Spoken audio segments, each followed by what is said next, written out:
এটি একটি পুরুষ পেঁপে গাছ।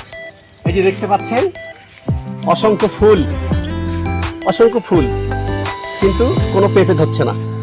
এটা একটি পুরুষ পেঁপে গাছ, আমাদের অঞ্চলে এটাকে বলে মাত্রা পেঁপে গাছ। এখন আমি এই পেঁপে গাছ বা পুরুষ পেঁপে গাছটিকে পদ্ধতির মাধ্যমে আমি নারী পেঁপে গাছে পরিণত করব। এই ডালগুলো কেটে দিচ্ছি। মুকুল ভাই কি করেন?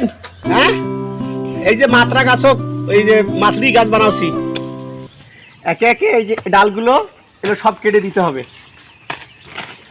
এগুলো সব কেটে দিতে হবে। দেখছেন কত ফুল, কিন্তু কোনো ফল ধরে না, সব কেটে ফেলে দিতে হবে।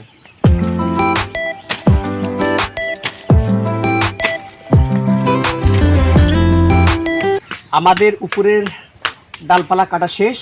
এবার আমরা এই যে পেঁপে গাছটি আছে, এই যে মাত্রা পেঁপের গাছটি, এটার নিচে একটু আমরা ছিদ্র করে দিব।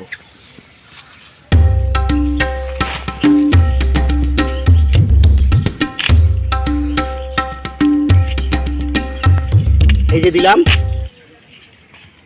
করে দিলাম। আপিয়ে গাছের ফির ডালপালা কাটি দিলে মরি যাবার না, না এতে কোনো ক্ষতি হবার নাই। পাশে দেখাও।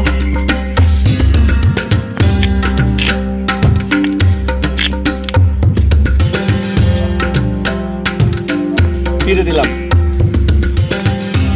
এই পুরুষ পেঁপে গাছটি মহিলা পেঁপে গাছে পরিণত হলো। আশা করছি এই গাছে এখন প্রচুর পরিমাণে পেঁপে আসবে। Thank you.